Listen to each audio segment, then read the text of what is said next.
செல்லம்மா எல்லோரும் எப்படி இருக்கீங்க? மருமக இன்னைக்கு பாஸ்மதி ரைஸில் புதினா சாதம் செய்து கொடுத்தாங்க. நான் சாப்பிட்டு பார்த்தேன். செம்ம டேஸ்ட்டாக இருந்தது. முந்திரி பருப்புலாம் போட்டு நல்லா பொலன்னு சாதம் நல்லா குச்சி குச்சியாக நல்லா இருந்தது.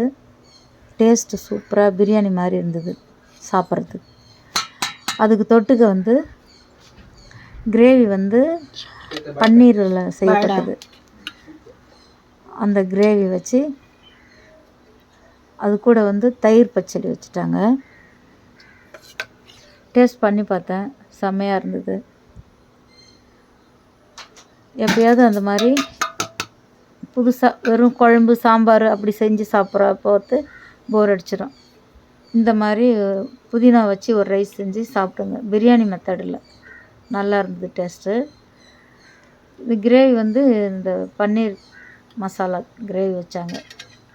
செம்ம டேஸ்ட்டாக இருந்தது. நான் சாப்பிட்டு பார்த்தேன். நீங்களும் அந்த மாதிரி அடிக்கடி மாற்றி மாற்றி செஞ்சு சாப்பிடுங்கடா.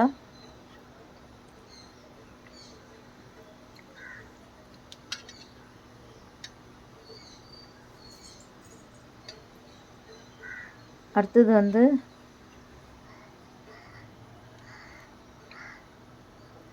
நான் தயிர் வச்சு சாப்பிட்டு பார்த்தேன். தயிரோடையும் செம்ம டேஸ்ட்டாக இருந்தது. கறி தான் போடணும், அவ்வளோ வச்சு சாதா ஒரு புலாவ் மாதிரி செஞ்சு கொடுத்தது. நல்லா இருந்ததுடா. அதுக்கப்புறம் கொஞ்சமாக முருங்கைக்கீரை ஒரு கத்தை இருந்தது. வெங்காயம் பூண்டு எண்ணெய் ஊற்றி கடுகு போட்டு காஞ்ச மிளகாய் போட்டு வெங்காயம் பூண்டு போட்டு லைட்டாக வதக்கிட்டு கீரையை வச்சு அரை டம்ளர் தண்ணி விட்டு கல்லுப்பு தேவையான அளவுக்கு கல்லுப்பு வச்சுட்டு இது ஒரு பொரியல். ஒரு அரை மூடி தேங்காய், அரை மூடிக்கு கம்மியாகவே இருந்தது. கல்லுப்பு வச்சுட்டு ஒரு அரை டம்ளர் தண்ணி சும்மா ஒரு 50 ml போதும் வச்சு மூடி போட்டு ஒரு நிமிஷம் வேக விட்டுட்டு அதுக்கப்புறம் தேங்காய் பூவை போட்டு 4 கிளறி இறக்கிட்டேன். இன்றைக்கி இந்த முருங்கைக்கீரை பொரியல் வச்சு சாப்பிடுவாங்க, அதனால் அப்படி பண்ணி விட்டுட்டேன். அடுத்தது மீன் குழம்பு கொஞ்சம் நேற்று வச்சது இருந்தது, அதனால் சுண்டை வச்சேன். அதை வச்சு சாப்பிட்டுக்கிட்டோம் அப்படின்ட்டு. அதுக்கப்புறம் தயிர் கொஞ்சம் தாளிச்சது வச்சுருந்தேன்.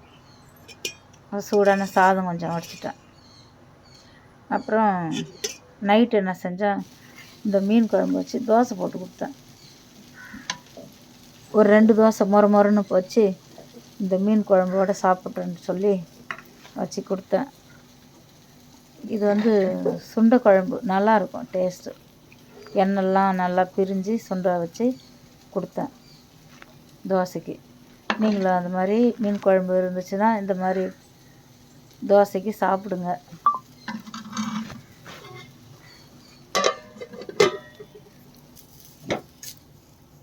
கொஞ்சம் எண்ணெய் விட்டு நல்லா மொறுன்னு மடிச்சு எடுங்க, சூப்பராக இருக்கும் டேஸ்ட்டு. ஒரு தோசை எடுத்துட்டேன். இன்னும் ஒரு தோசை, 2 தோசை தான் சாப்பிடுவாங்க. 2 தோசை வச்சுட்டேன். நல்லா சூடாக அப்படியே செய்யும்போது ஒன்று சாப்பிட்டுக்கிட்டே இருப்பாங்க, அப்புறம் எடுத்து போய் கொடுப்பேன். அந்த மாதிரி தான் சாப்பிடுவாங்க. போட்டு வச்சுட்டா சாப்பிட உட்காரும்போது இந்த மாதிரி சுட போட்டு கொடுங்கடா, சூடாக சாப்பிடுவாங்க. நல்லாயிருக்கும் டேஸ்ட்டாக.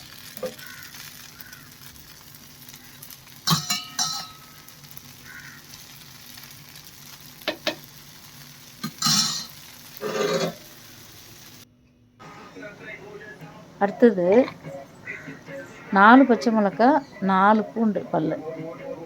இது தண்ணியாக ஒரு சட்னி பண்ணுறேன். தேங்காய் வச்சு அரை மூடிக்கு கம்மியாகவே தேங்காய் வச்சு நல்லா நைஸாக கொஞ்சம் உடச்சி எடுத்துக்கிட்டு உப்பு கொஞ்சம் வச்சாச்சு. ஒரு குறன்னு ஒரு ஓட்டிக்கலாம். ஓட்டியாச்சு. அதுக்கப்புறம் நைஸாக அரைச்சிட்டேன்.